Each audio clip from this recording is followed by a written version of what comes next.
Tog jutra činilo se da je predavno miran zimski dan u našem malom gradu, no uskoro je zazvonio telefon. Dobar dan, Croatia osiguranje. Maja Horvat ovdje. Kako vam mogu pomoći? Ozlijedili ste nogu na skijanju u Austriji.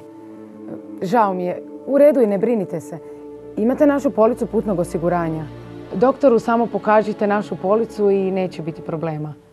Skijaški vikend, ali i bilo koje drugo putovanje, može se pretvoriti u poprilično opasnu avanturu. Dobar dan. Dobar dan. Izvolite. Hvala. Sjednite. Pa rekli ste mi da već jako dugo skijate. Ne biste mi vjerovali, ali u svom moje životno iskustvo dovoljno je toliko malo i evo vidite šta se dogodilo. Kako se zvala ta koja je izazvala maleni neoprez?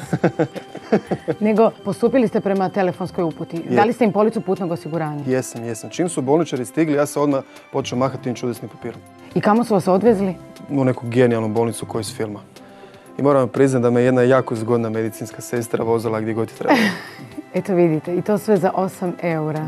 Genijalan izum zapravo. Polica za skijaški vikend. Da. To mi je zapravo sad jako popularno, jer ako se osigura cijela obitelj, još je povoljnije. 11 eura za sve. I možete li zamisliti koliko bi vas to koštalo da me niste poslušali? Ja sam vidio taj račun, bio je nekih 734 eura. Da, a moglo je iznositi 30.000 eura i polica bi sve pokrila. Te police osiguranja su stvarno pravo rješenje. Hvala vam i doviđenja. Čini se da će ipak biti odličan dan.